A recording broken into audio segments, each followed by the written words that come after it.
गाजीपुर की तारीखी सरजमीन और मेरी आंखों के सामने मौजूद मेरे बुजुर्गों, नौजवान साथियों और बड़ी तादाद में यहाँ मौजूद माओ बहनों, बहरियाबाद का नाम बहुत सुना करता था।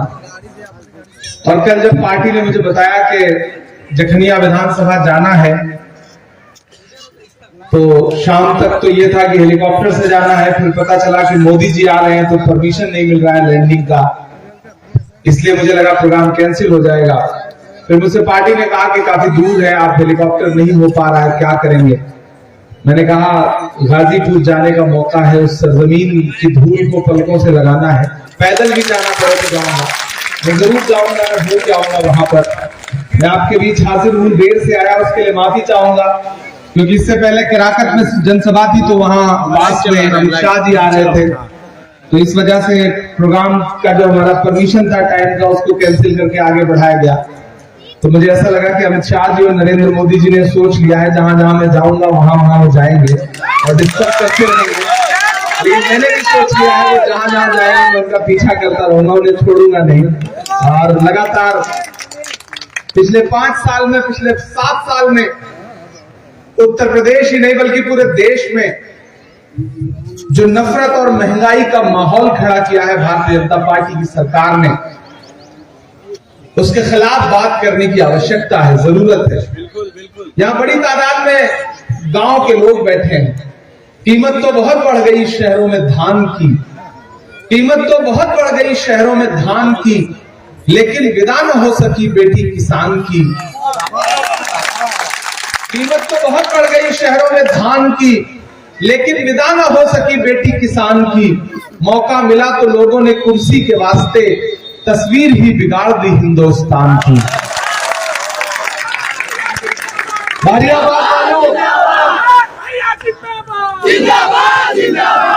मैं आज सुनील के लिए आपसे अपील करने आया हूं। सुनील आपके बीच के हैं, आपके बेटे हैं, किसी के लिए भाई हैं, किसी के लिए अपने हैं, पारिवारिक हैं। और मैं भी सुनील को सुन रहा था, मैंने इनका नाम सुन रखा था, लेकिन इनका भाषण सुन के मुझे लगा कि इनके समाज में इन जैसा ओजस्वी और अच्छा भाषण देने वाला वक्ता बहुत कम मिलेगा। तो एक बार इनको बहुत बधाई।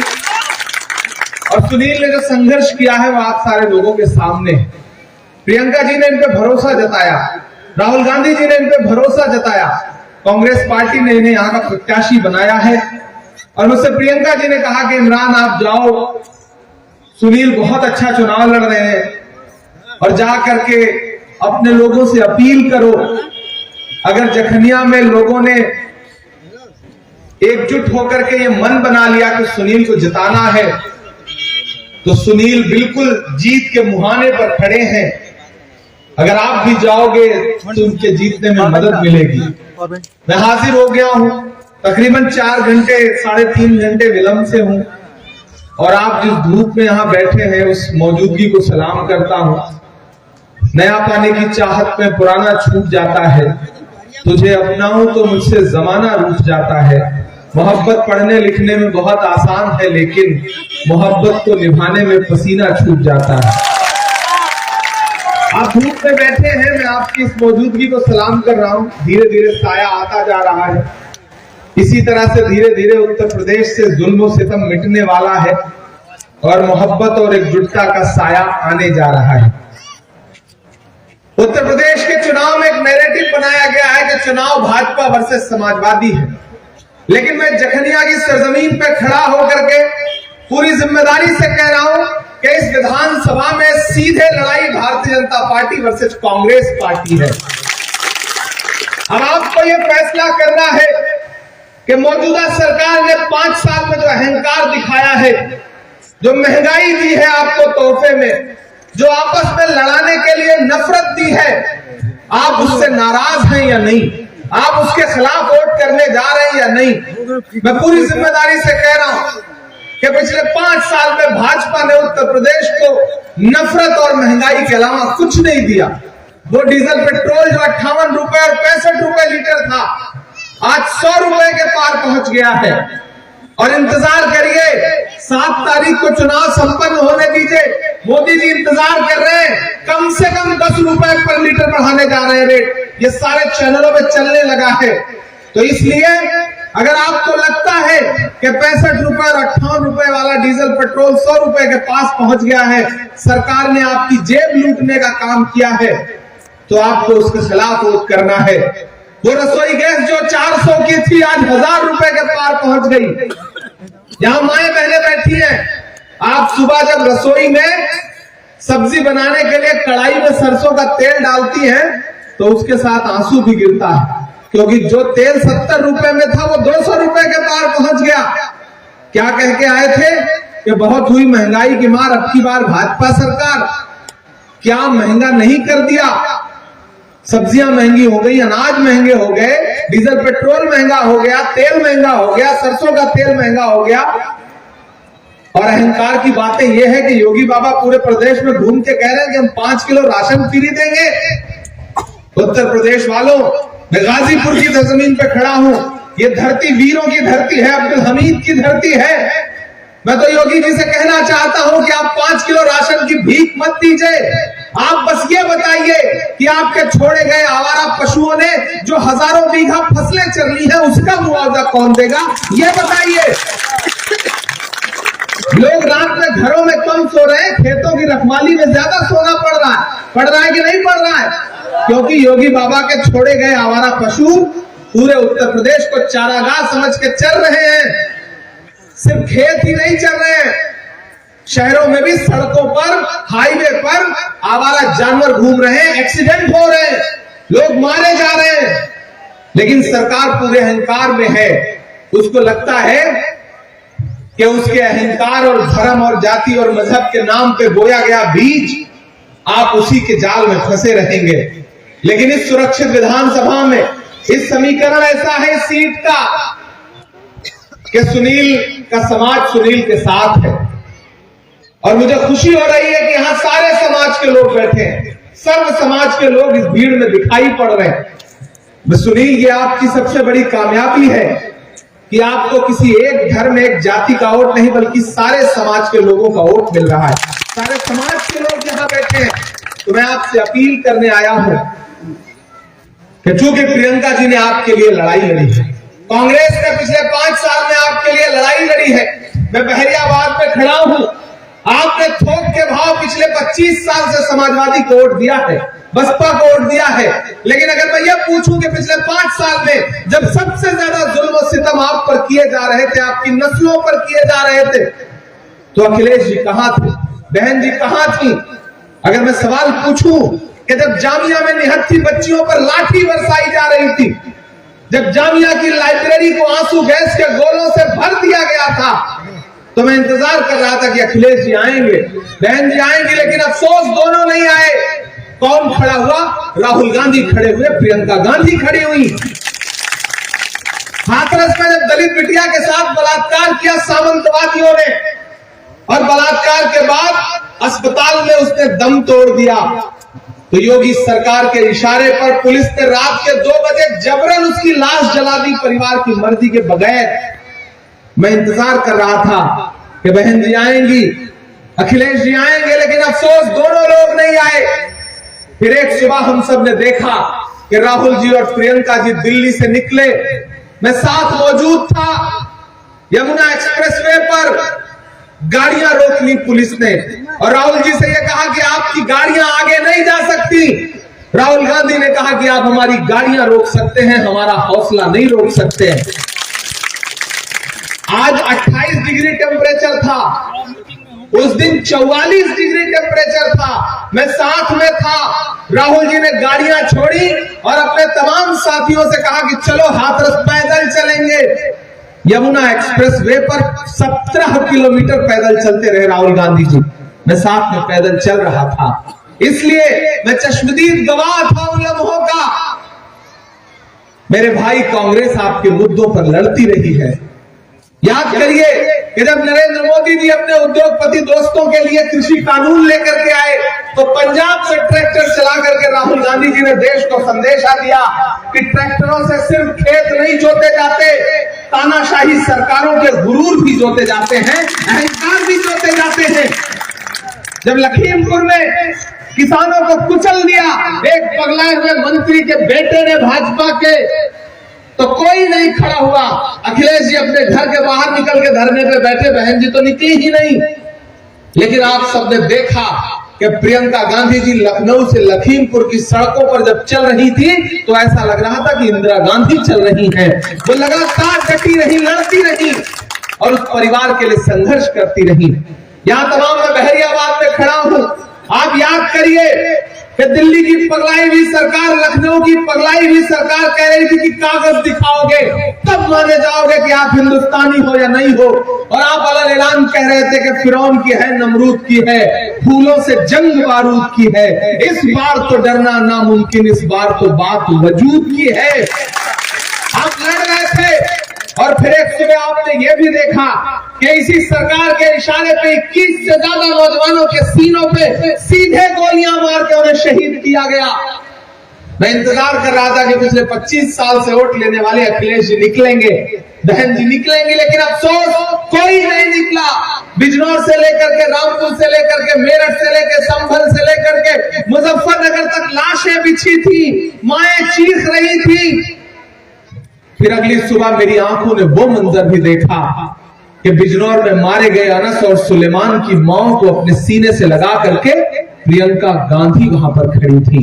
मेरे भाई, कांग्रेस ने आपके मुद्दों पर लड़ाई लड़ी है। कांग्रेस आपके बीच में आएगी तो ये नहीं कहेगी कि हम मुसलमान हैं इसलिए वोट दो, हम हिंदू हैं इसलिए वोट दो।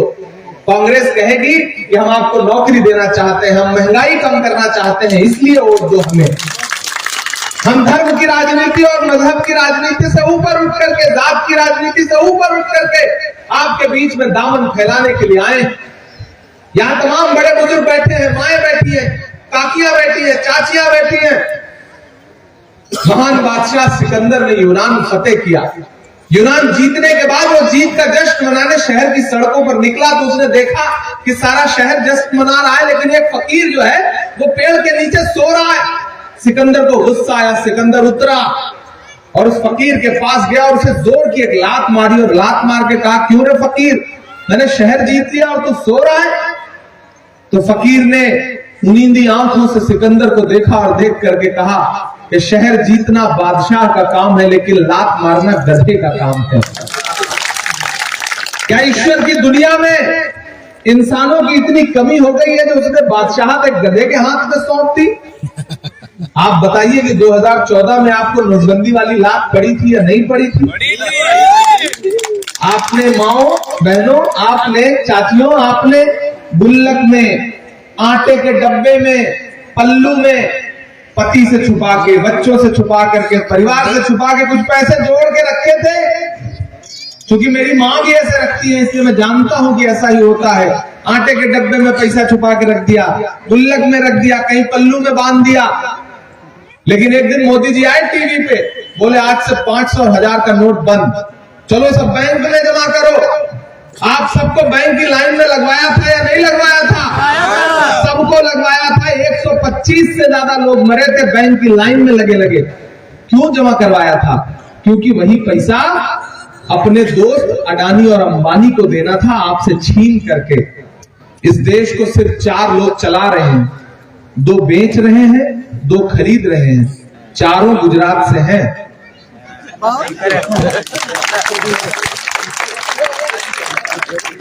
हम नाम नहीं लेंगे, नहीं आप जान जाएंगे कि नरेंद्र मोदी, अमित शाह, अंबानी और अडानी की बात कर रहा है। 2 बेच रहे हैं, 2 खरीद रहे हैं। बहरिया वालों, जखनिया वालों, सुनील आपके अपने हैं। मैंने सुनील की बातों में एक सच्चाई देखी है। अब तक किसी ना किसी को जिताते ही चले आए हो, तो एक बार इसी बेटे पे भरोसा कर लो। क्या पता ये आपकी उम्मीद से अच्छा निकले, आप जो सोच रहे हो उससे अच्छा निकले। बाकी जो लोग हैं उनके बारे में तो उनका इतिहास भूगोल आपको पता ही है। कोई जौनपुर से आया है, कोई कहीं से आया है, कोई कहीं से आया है। ये तो कम से कम आपके बीच में है। कम से कम पेपर तो नहीं लीक करवाएंगे ये। सच्चे आदमी हैं, अच्छे परिवार से हैं, गरीब परिवार से हैं, तो गरीबी का दर्द समझते हैं। आप किसी अमीर आदमी से, किसी बड़े राजनेता से, 10 लाख का सूट पहनने वाले से अगर ये सोचेंगे कि वो गरीब का दर्द समझेगा तो वो नहीं समझेगा। जब नरेंद्र मोदी जी टीवी चैनलों पे बैठ के गरीबी पे बहुत लंबा लंबा भाषण देते हैं तो हम तो शायर हैं, हम तो उनसे कह देते हैं कि गरीबी को मिटा देने की बातें सिर्फ बातें हैं। जो खुद दौलत के भूखे हैं गरीबी क्या मिटाएंगे? गरीबों का लहू तो आपकी कारों का डीजल है, गरीबी मिट गई तो आप क्या रिक्शा चलाएंगे? इससे भाषण देने वाले लोग हैं, इन्होंने आपको भाषण के अलावा कुछ नहीं दिया है। पूरे उत्तर प्रदेश में घूम घूम के वोट मांग रहे हैं और 20,000 से ज्यादा छात्र, हमारे आपके बेटे, पढ़ने लिखने वाले बच्चे यूक्रेन में फंसे हुए हैं, लेकिन घूम घूम के यहाँ वोट मांग रहे हैं। आपके बीच में आएंगे, एक नारा लगा देंगे, हिंदू मुसलमान की बात कर देंगे।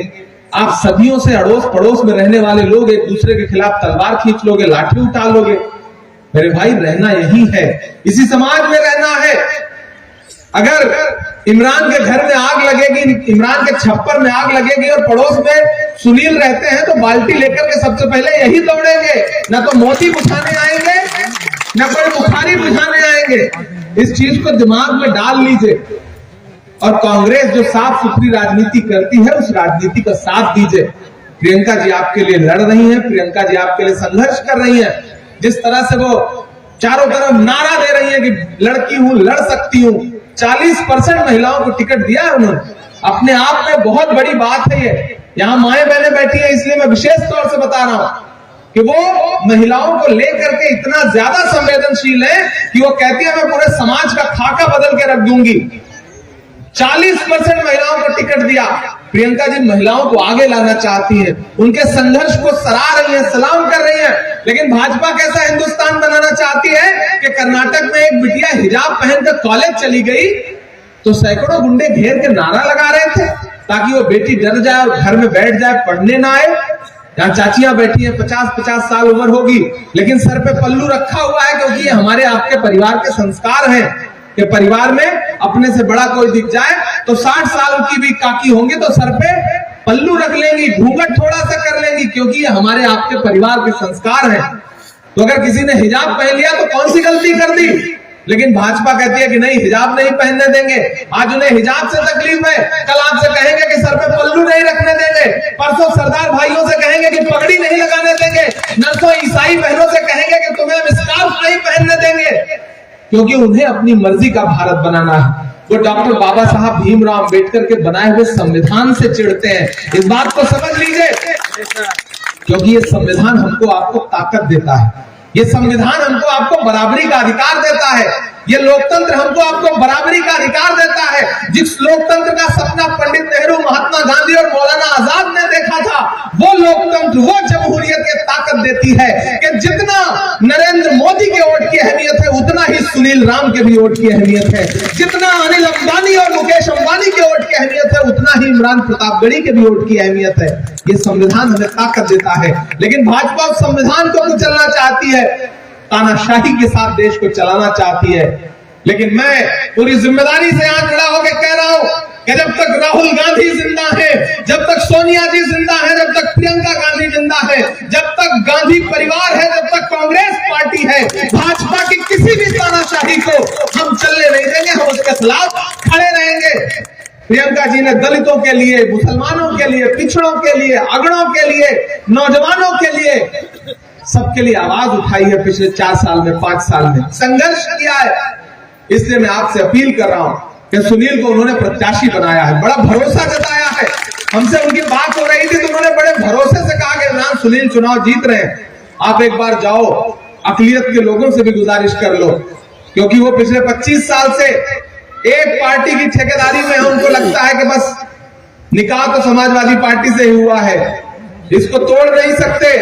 लेकिन मैं आपसे एक बात पूछना चाहता हूं अकलियत के साथियों कि बताओ, पिछले 5 साल में अखिलेश आपके लिए किसी मुद्दे पे खड़े हुए हैं? जिम्मेदारी से मुझे बताना, नहीं खड़े हुए। आप मुझे जानते हो, आप मुझे चाहते हो, मेरी नज़्में सुनते हो, मेरे लिए दुआ करते हो। जब मैं नजीब की मां के आंसुओं के लिए नज्म पढ़ता हूं तो आप भी रोते हो मेरे लिए। आप मेरी सलामती के लिए दुआ करते हो, मैं उस बुनियाद पर कह रहा हूं कि सच में नहीं खड़े हुए। और सहारनपुर से लेकर के गोरखपुर तक देख लो, आपके कितने मजबूत नेताओं के टिकट काट दिए, किनारे लगा दिया, तस्वीर खिंचवाने को तैयार नहीं है।